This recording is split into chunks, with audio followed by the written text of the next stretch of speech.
gold, I'll just slide right out. Nice. We'll take you for as long as we can possibly have for I know, I've been so MIA. don't waste any of the gold. Welcome to Hacking Business Technology. Happy New Year! Happy New Year. Can we say Happy New Year until like end of January? Is that the unofficial word? It does feel more fresh this year than usual. I don't know what it is. Oh, I'm sure you know what it is. Well, there's something in the air, but we have 2 inches of fresh powder right now, so anyone in the state of Minnesota wants to ski. That sounds refreshing. It is. It makes everything look way prettier than it should because it's not dirty and nasty like it usually is. Why aren't we tilting your camera towards the pretty scenery outside? I guess, yeah, actually I can. And it's actually very picturesque. If you can see that it's fall. Wow. It looks like Christmas. It does. Can we redo Christmas? Because it was 70 degrees in Atlanta over Christmas. Oh my gosh, yeah. Did you get in the pool?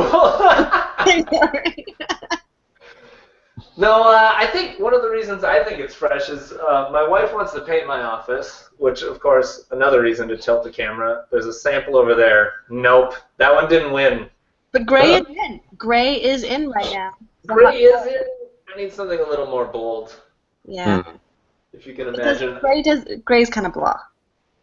These whiteboards they used to be over there. I'm going to put them over there, so you'll see very soon. You will see the to-do list I'm not getting to. Nice.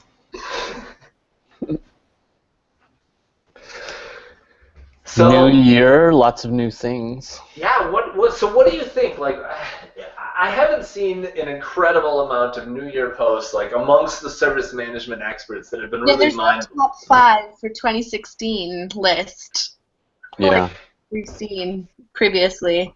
Hoops in the house. What's up, Hoop? Hello. Yeah, my kids, instead of saying resolution, they say revolution, which I think is way more appropriate. It really is. So, like, what have you seen? Has anyone written any good blog posts about it? Do you guys have any good stuff going on this year? What do you got? Oh. Hoop, what do you got? And there's the Gartner hype cycle that I've been looking at. Go ahead, Hoop. I got a pair of headset that doesn't work. That's their hype cycle. I didn't hear what you said, Hoop. Say it again. Yeah, I have a pair of headsets that don't work. That's what I have. Oh, really? Oh, you can't hear anything. Oh. Can you hear now? Yes, I'm good. Oh, okay. So what do you have from the 2016 year? Do you have any revolutions you're trying to start? I really don't for 2016. I think this is a capitalization period for me. There's been a lot of investment in research and understanding cultures and kind of developing my own personal skills. I think this is the year for me that I capitalize on those. Take my relationships to the next level. I'll be coming up a year here in May at a product company for the first time, so that's exciting, and I'm just looking to leverage my experiences in ITSM to the next level. Outside of just making IT better. That's good. That's the good fight. Fight the good fight, they say, but really that's a difficult, arduous thing. So that's interesting that you differentiate a services firm from a product firm. I've heard that several times recently. What is your take on your role specifically in like marketing and sales and whatever it is that you do, evangelism, let's say? What do you think about the shift from services to products? How do you look at it differently? Yeah, that's a really interesting question because everything's changing now with cloud and software as a service. So even as an organization, Landesk recognized when they brought me on that they needed to switch from a product-centric company to a solutions-centric company, which was both continuing to have high-quality products, but also improving their professional services, improving their go-to-market strategy, and also bringing in a bit of a consulting arm that's going to help customers know how to leverage their products. So, the days of buying a tool and installing it and getting 50% usage out of it, I think, are gone. I think if you don't get 70 to 80% utilization out of your products, they're going to be ripped out or yeah.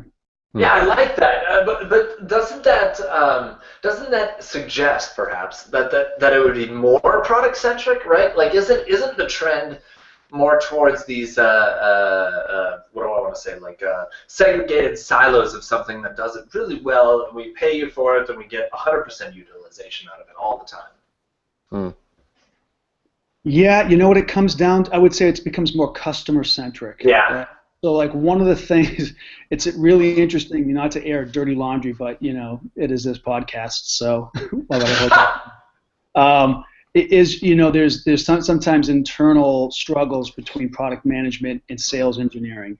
Sales will say, hey, if we had this feature in our product, or if this worked, we'd sell more, things like that. And then product management is saying that feature is just too costly to sustain, and we don't believe you that there's enough market there for it. And so, it really comes down to there's a transformation that's happening at Landesk where they're end-of-lifing features, and they're bringing in new features to test market them based on what the community says, and not necessarily what sales says, which I think that's an interesting point. And I think I also see some of the reverse happening where and then I think for me in 2016, I'm actually getting involved more in the sales cycle, so taking on a little bit of a new challenging role, kind of stepping a bit outside my delivery comfort zone. But one of the things that I've noticed is I feel like there's been such a push for innovate, do new things, do cool things, that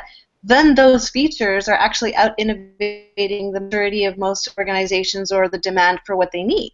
So now you've got these big, cool things and platforms and tools that are doing stuff that my organization realistically might never get to in the next 5 years, even though it would be a pipe dream if we could. Right. And so it's interesting because I think it's happening both ways. Mm-hmm. Yeah, I think the underlying thing that I find so interesting about these conversations comes down to market share. Like how much market share you have should determine how much you niche. So like if you've got 10% of the market, is your niche, is what makes you special 10% of the market? Or is it more? Or is it less? And does that actually match what you're investing into sales and marketing? I don't know. But that's not dirty laundry, Hooper. That's clean laundry. Yeah. Well, I think it's reality, and and maybe it's a testament to the changing times where our change on a product side is opposite of the changes for our side on a services side, right? Yeah. I mean, if you look at ServiceNow, they're moving away from kind of a holistic product into modular, specialized products so that they can sell more product. I mean, is it priced that way? That's the question. Is it priced that way? Yeah. It is, yeah. Some of their new stuff. Yep. Awesome. That's fantastic. Because I've always wanted to see that in more service management tool sets. I don't need the whole thing. All I really need is knowledge, or all I really need is case management. Mm-hmm. I don't want to pay. I just don't want to pay $2 million a year. Well, what's interesting is they're not really doing it that way. They're splitting it by kind of platform area. So they're kind of setting things according to what they think the future development will be. And in other words, the operations side is separate from the whatever. Well, they've done two interesting things. So they've split that off. So they've got like this ITSM space. They've got HR. And so they've kind of got like a thing for like business operations in that group. Then they've got the service management and IT operations. Then they're getting into more customer experience type things. And then they've actually restructured because, if I understood correctly, they're trying to get away from becoming like a product siloed organization as well. So they've done a lot of restructuring in the last 3-6 months. So I think we're going to see some interesting groupings of people. They've gotten away from their traditional PMO. They've redefined that whole internal role. It's going to be focused on strategy and innovation, and each one is paired up with a product manager. So it would be interesting to know, how that's all going to work out. It seems like they're trying to gear it so that if you're working on the back end side of things, infrastructure side, that you would purchase one set of tools, and if you're on, more partnering with the business, you would purchase a different set of tools. Yeah. My concern, though, with them is I think they're suffering from the echo chamber. What I think they're experiencing, both in that trying to be outside of the service management market because their valuation is, larger than the market cap. We talked about that before. They have a market cap larger than the markets they traditionally served. So they have to go to that ERP, business process automation area. They have to extend to these other areas. And I think one of the things that could potentially happen to them if they're not careful is they're going to lose sight of the fact that the IT buying decision is still a relevant factor. And we know that business units go out and buy cloud out on their own, and they don't always consult with IT, and that's certainly a trend that's happening. I'm not sure that is the norm today. No, the mass model. It's certainly the media buzz, but I don't think that is necessarily going to also continue to be. I think IT and CIOs will morph to continue to play a vital role in that decision. So the decision of IT is something they have to be careful of. You could also, look at Netflix. They named themselves Netflix when all they were doing was delivering DVDs. Right. So, who's going to be doing the right thing in 5 to 10 years? That's a different question, right? Yeah, that's where it comes down to vision. Really, and just being able to lead. Yeah. Say we need to go in this direction. Well, if you aim at nothing, that's often what you'll get. So. I love what you were saying, Hooper, and I'm trying to focus on something similar this year, just in the kind of service desk space, where it's, I love the idea of business productivity and teams that are geared towards what the customer needs are instead of the assets. So that's kind of moving away from a product focus as well. It's not about the laptop anymore. It's about enabling with any kind of technology or tools that are available and having your technicians focus on that with the customer or the user instead of fixing the asset. I don't know how many organizations are truly capable of that, but I know that a lot are. Yeah, the reality is, if you are in business today, you've got good customers. Now, all you really need to do to stay afloat is delight those people. Listen to them, follow what they need, and really just listen to them. And it is an ecosystem. You need to think of it like an ecosystem. And you'll see this a lot in entrepreneurial stuff where they're talking about, how much do you want to focus on the operational aspects of your product, and how much do you want to focus on the features, the gadgets, the widgets, the shiny things, and how much do you want to focus on how much it's customized for the customer. And that balance really, I think that actually defines what your niche is. I think finding the answer to those three sort of attributes is really where you're going to see, okay, well, we obviously need to play to this kind of company that has this kind of problem.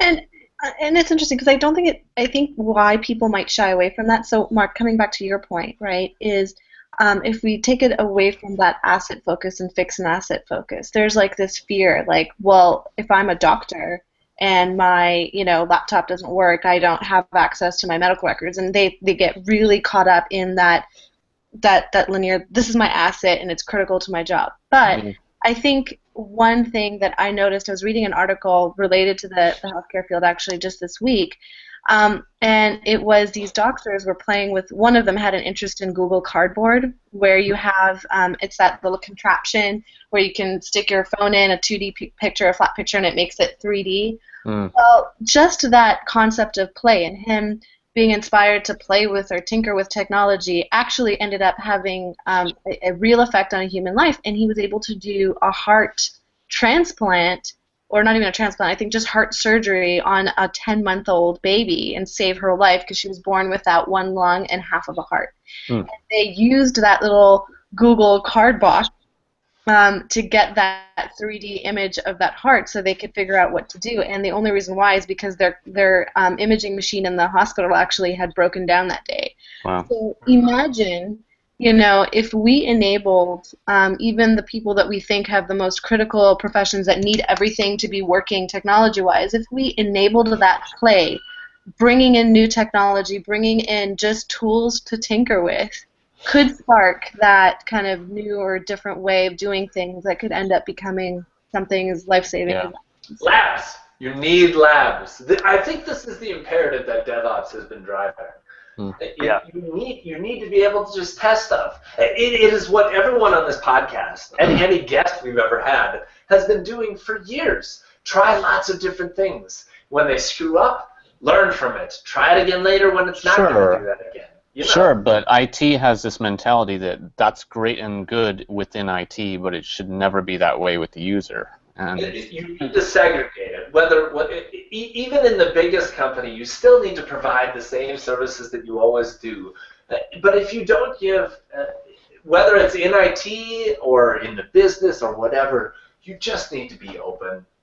You just need to listen. That's what it is to me. Have a service catalog, fine, but it needs to be an organic, flexible, open service catalog that the users need to be able to contribute to at all times.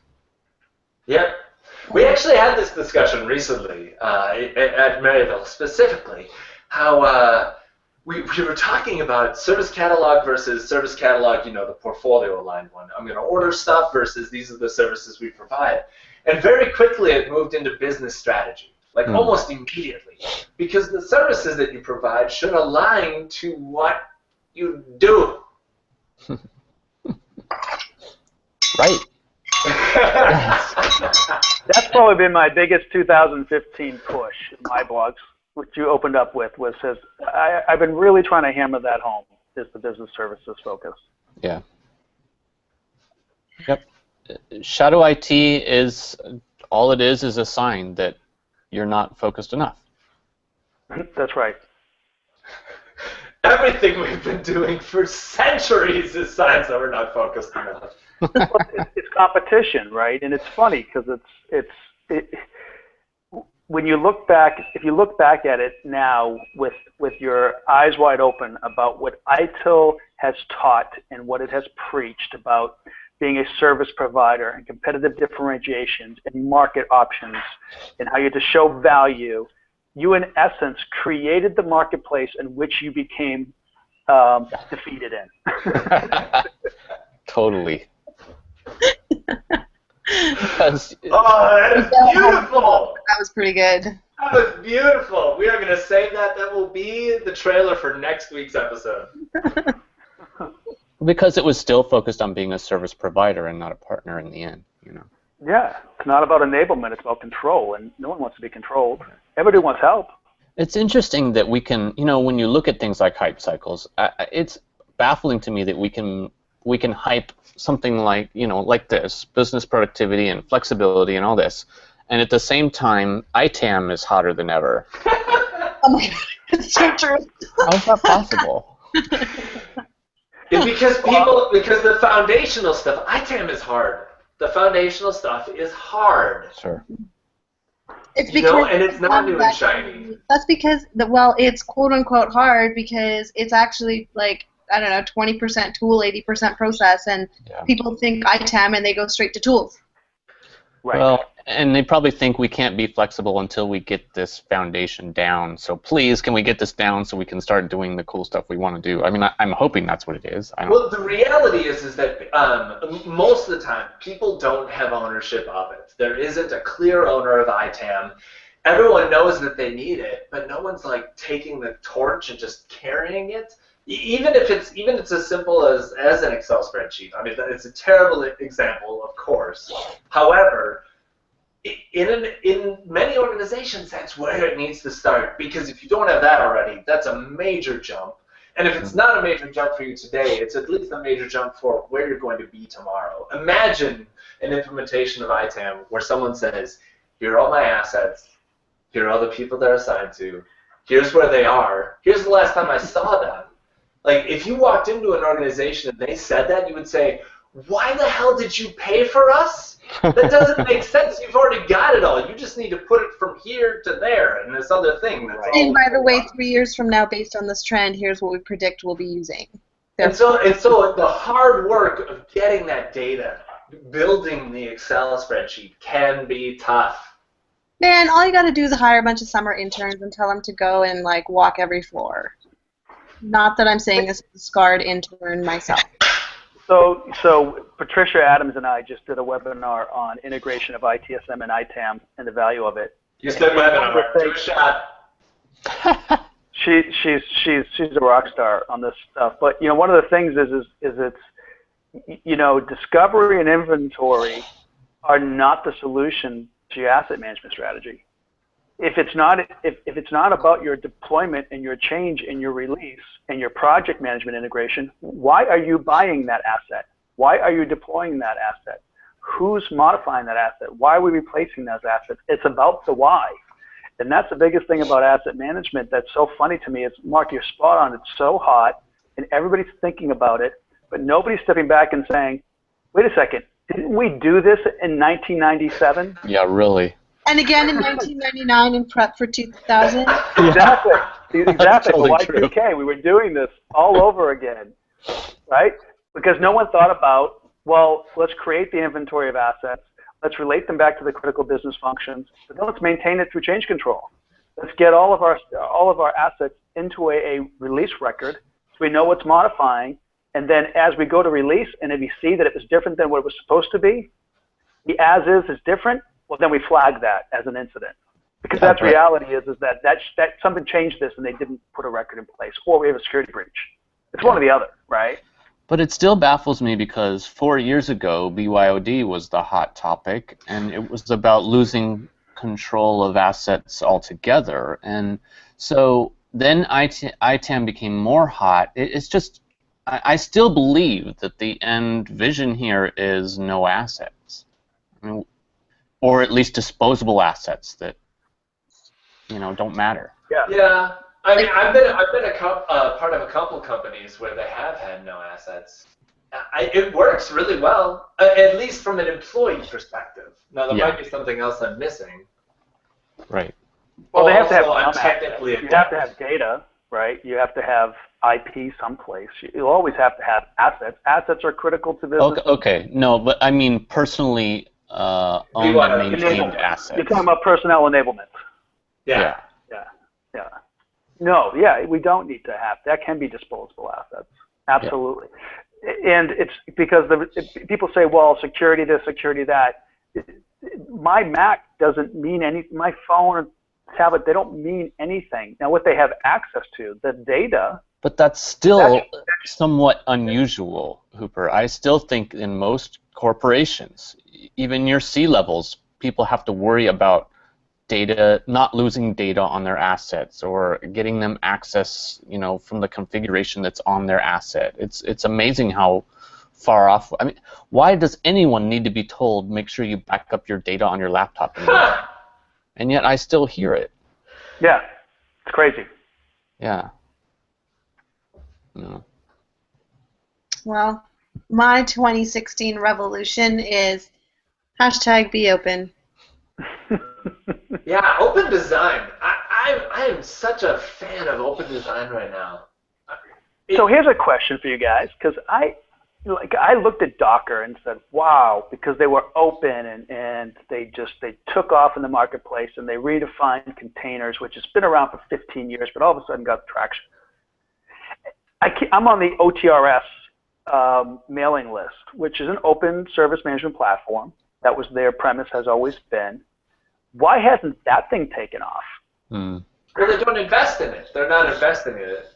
OTRS specifically. If you want to go open and you're looking at ticket management, you go to Spiceworks because that community is active. And that's kind of what it comes down to when you're open. And I actually, what did I hear? Oh, it was a podcast, I think, where someone was sharing their lessons learned from taking a commercial product and going open source. And that was one of the things that they learned, was that it becomes about the community, because you don't have a ton of assets internally to innovate. So if you were going from a product-centric 100% to customer-focused 100%, apparently that's a big 180. Yeah, so the role of community is still a difficult thing to get going and to foster and nurture. It will start itself, Mark. It starts itself, but you need to be there and you need to be listening. And as soon as you see that spark, oh my gosh! If you miss the spark, the fire's out. Nice. You're not camping. You're dead. Yeah. So is Salesforce open? So let's talk about that for one quick second. Oh. Because there's all these apps that sit on top of Salesforce. So it's an open marketplace. But is Salesforce itself open? No. No. It's just. It's the same thing as Apple. Yeah. You are still beholden to them. And app after app sees it. You know, how many really popular apps became Apple apps? And it's based on constraints. So it flourishes because there's a limited set of what you can do. And so people become creative because it's not boundless, and then they invent things that they know are easy to do within that environment and push them out there. I mean, it's a singular platform that can easily be shared and constructed on and that sort of thing. So who sets the standards? Who sets the regulatory commitments? If there were no FAA controls in place, would we have more advancements in air and space, or would we have less? That's a good question. Crashing into planes or something, or I don't know. We'd have more innovation, but less people. Am I wrong? Am I wrong? You're not wrong, said Patrick Bolger. You're not wrong. So I don't know. That is actually a really good. That's a really good point. Yeah, and humanity has a history of being naughty when it doesn't have someone watching, and it just goes. Yeah, talk about the 3.5 millimeter headphone jack standard. Yes. You know, Switching to light. Can you believe that? I don't remember the last time I used that head jack, so I think I'd be okay with it. Really? I'm on Why? Bluetooth and I get off my iPhone, so I really don't care. Yeah, Bluetooth. You know, I use Bluetooth for the really good headset, the Bose headset, but then, yeah, I still want to, like, the headphones I'm using right now. Okay, but you know what will happen? On Monoprice, they will have a Thunderbolt to audio. Yeah, a little adapter that you can connect. Yeah. Sell that for like $49.99 in percent. But still, I mean, it's a good example of a constraint that will boost innovation. I mean, everyone will start buying Bluetooth headsets, right? I suppose it's a way to stimulate the economy as well. Yeah. Change for the sake of making people think about other ways to change. The Apple economy. Yeah. Yeah, the Apple economy, exactly. Everyone else is going to become poorer. What you should look at is how much. Oh, go ahead. Well, I'm just saying. Well, Mark said it was going to boost the innovation in the Bluetooth headset space. I'm just wondering if they'll actually make Bluetooth headsets that will connect. Now that they'll have some innovation focus. Bose, baby, you have to get Bose. They are. Well, the earbuds that actually stay. Oh, it drives me crazy. Skull candy. You need skull candy. I have skull candy. It just doesn't. What? I know it says candy and skull. It's a good thing. They're really good. I know. I had skull candy. I did Beats. Speaking of innovation, did you guys see that guy from a guy who was previously with Apple developed a washer and dryer combination machine that's supposed to be like the hottest thing in the future? So freaking cool! That is kind of cool. It's one machine that does your washing of your clothes and drying them. I googled that. Yeah. Well, they've had that for a while, but is this one just really efficient and really? Well, and here's the other thing: it costs 3 times as much as buying those separately. No, it costs $1,200, one machine, and it has a full screen interface. Huh. How interesting. Look it up. Man, talk about an industry that was Show ready. notes, link.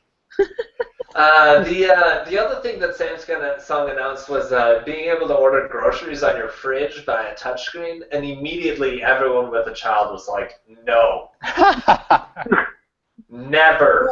Or remember the Amazon little button? Yeah, they still have those. So they're writing the dash into GE appliances. See, now it would be really smart if it read the barcode and weighted the cream when I took it out and weighted it when I brought it back in. No, they don't want that. GE Yeah. is never going to invest in that. Samsung will never invest in that. You know why? Because Samsung doesn't sell cream. Samsung sells water filters and air filters for Samsung refrigerators, and they want to order them automatically when they need to. Yeah, but it's got to be like the morphine drip, you know. You can press the button a certain amount of times, but it's not going to order you more morphine unless it's been... So Samsung is going to get into liquor distribution. And you buy these liquor cartridges that go... See, now that's a fridge I'd buy. If it had a couple of hoses that went above to my liquor cabinet, which always sits above my fridge anyways, and I could get a nice cold martini or something in my dispenser, that would be something. That'd Be be careful, Amazon is listening. Oh, they really are.